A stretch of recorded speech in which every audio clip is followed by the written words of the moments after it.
So after a month with the iPhone 16 Plus, there's one thing I can't ignore. This teal color is stunning, and it perfectly captures the refined design that us Apple fans love to see. If you've held onto your iPhone for a few years, waiting for the right moment to upgrade, this might be the year to finally go for it. The iPhone 16 brings features once exclusive to the Pro models at basically a more affordable price. In this review, I'll dive into my experience with its design, display, cameras, and iOS 18, including battery life, to help you decide if it's actually worth making the leap to the new iPhones. Starting off with my thoughts on the design, the first time I took this phone out of the box and held it in my hand, I couldn't believe how bold that teal color was. It has different shades of teal in all the right places to create stunning contrast, and in broad daylight, I can't get over how clean this looks. It's been over 30 days, and I'm still in the honeymoon phase of disbelief that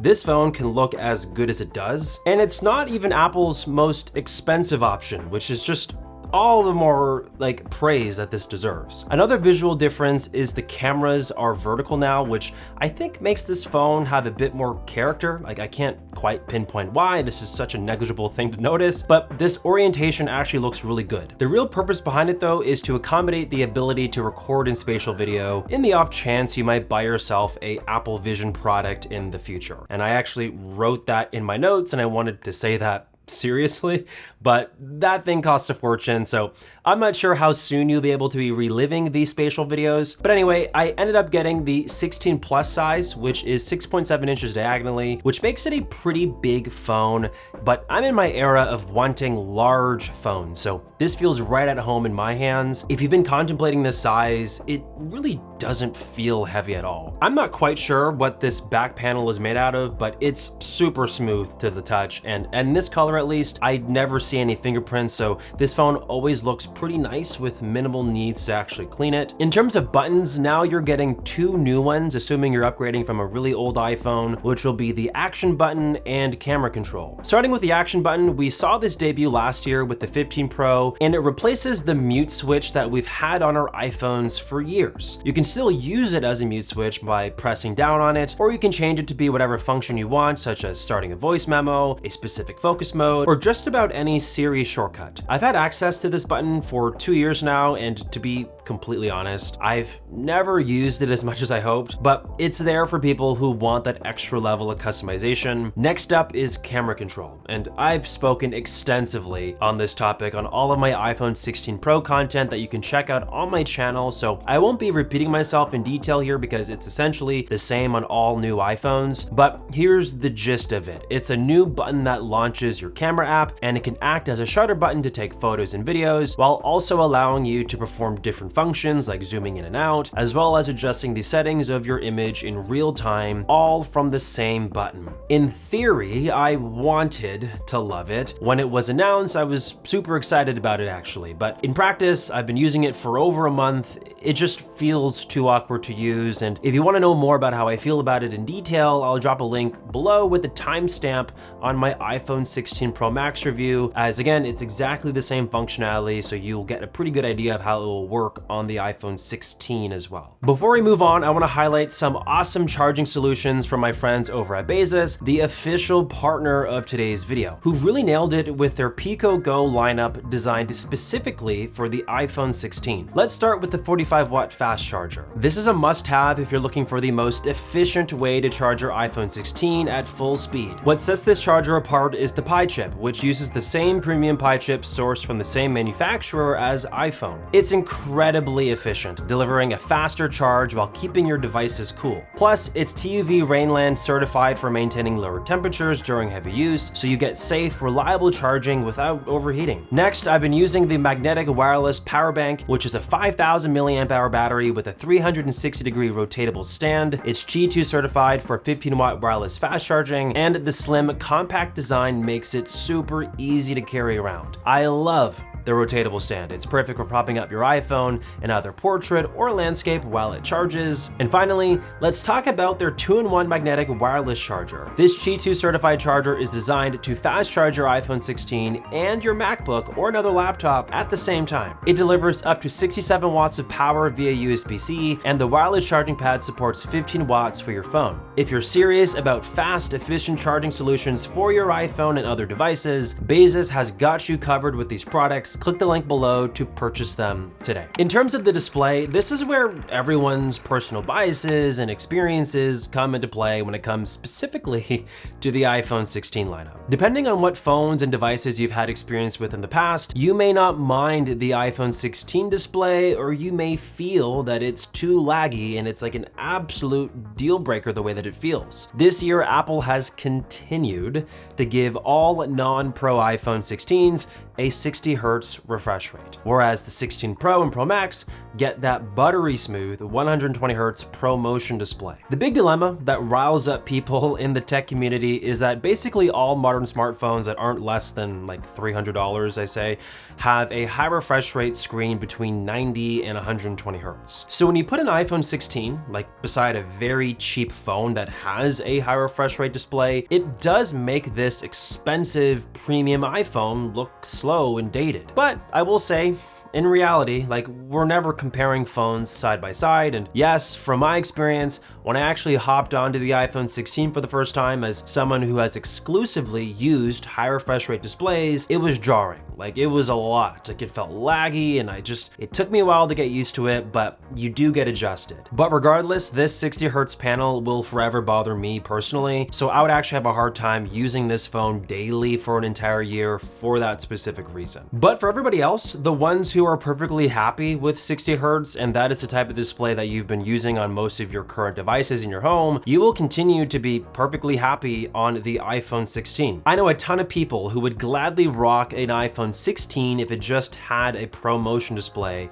one of them being me. So it would involve Apple needing to redefine what Pro means, but I'm not gonna talk about that in today's video. That's for another day. The other thing we're thinking about as well is that the iPhone 16 does not get an always-on display like the Pro models do. When I think about it, this is also a controversial feature that not everybody actually likes. I've had a ton of people say it looks weird that my Pro iPhone can do this, even though I love to see notifications and the time at a glance, but for others, they are perfectly happy to keep their iPhone display completely turned off how they've been used to all of these years. Outside of all this comparison to the Pro, the iPhone 16 display is the same rich Retina display that we've all come to appreciate over the years. It's stunning to browse social media and watch content. I honestly have a hard time telling the difference between the Pro and this phone in terms of like sheer display quality, so you are getting really good value here. In terms of the cameras, the big theme of the iPhone 16 outside of Apple Intelligence, which we will talk about soon, is that Apple wants to give you control over how you and your subjects look in the photos. Hence the idea of camera control as discussed earlier, and also the introduction to photographic styles. Like camera control, I've talked extensively about photographic styles. I'll leave a link below for you to check out my iPhone 16 Pro Max review with a timestamp so that you can get my in-depth thoughts on the new feature. But essentially, Apple is giving you the ability to adjust how your camera processes colors, skin tones, and shadows, all within the camera app and without the need for something more professional like Lightroom. While this isn't a direct replacement for tools like Adobe's, it does give users 5 new undertone settings that adjust for skin tone and appearance of only the subject, while the 9 mood-based styles affect the entire photo and not just the skin tones, with the opportunity to also then dial in the image even more with the slider that lets you control saturation, contrast, and overall intensity of any style that you choose. Some of the photos you are seeing on screen are leveraging the photographic styles, while other photos you are seeing are shot in 48 megapixel Pro RAW with the main lens and 12 megapixel Pro RAW in ultra wide or telephoto, which then allows me to use apps like Lightroom to get complete control over my image and get the desired look that I'm going for. Overall, photos on the iPhone 16 look incredible across the board. Well, technically, they aren't supposed to be quite as good as the 16 Pro, but I mean, side by side, it's pretty darn close a lot of the time, to the point that I don't think anyone is going to be disappointed with these cameras or feel that they're that much inferior to their Pro counterpart. The video on here is still best in class as well. There just isn't another smartphone on the planet, I feel, that takes as good a video as iPhones. It's impressive how Apple has been able to actually keep their lead here for as long as they have. In terms of iOS 18, starting with my experience with battery life, this phone lasts all day without any issues, especially since I have the iPhone 16 Plus. Because of its size, you are getting a physically larger battery than what you would have gotten out of the regular 16. But to be clear, both iPhone 16 and 16 Plus do get larger batteries this year than previous iPhones, so no matter what you choose, you are going to experience a couple extra hours of battery life than what you're used to. Out of the box, these phones come with iOS 18 installed, which means you'll get access to new features like home screen customizations and control center customizations, in addition to getting the new A18 chip that is more than capable to do just about anything you want to do on your iPhone. It makes the phone feel fast and honestly limitless. I have never felt ever that there wasn't enough power on any iPhone I've used in the last few years to accomplish any kind of task that I want to do on it. This chip is also responsible for the phone's ability to run Apple Intelligence, Apple's new suite of advertised AI features that are actually not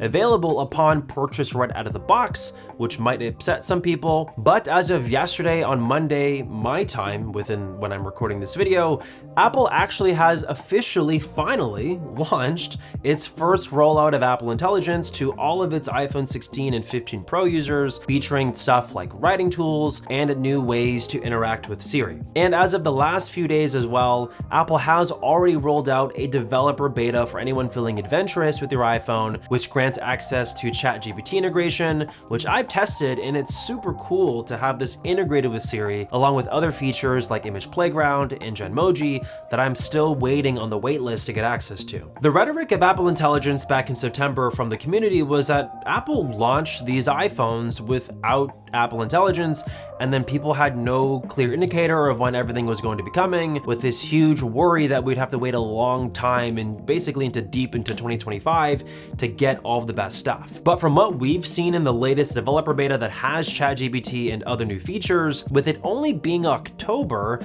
I think that gives everyone a lot more confidence that this stuff is actually coming, and it's coming sooner than even we all had anticipated. To play devil's advocate though, like, you really shouldn't install developer betas on your main phones. They are usually unstable, so if you want to only install official iOS updates like most people do, you are still actually going to be waiting quite a while for those extra Apple Intelligence features to come, as it's usually a few months after a developer beta that we start to see these features make it into the main software updates. And that's if everything goes smoothly without any major bugs or issues. Okay, so in terms of my recommendations, it's honestly pretty simple. This is a great year to upgrade for anyone holding on to old iPhones, as you get great cameras, a beautiful design, probably the best I've ever seen from Apple, much better battery life, access to exclusive Apple Intelligence features as they roll out, a larger display for cheaper if you do opt for the 16 Plus like I have, and a whole suite of other things that make this feel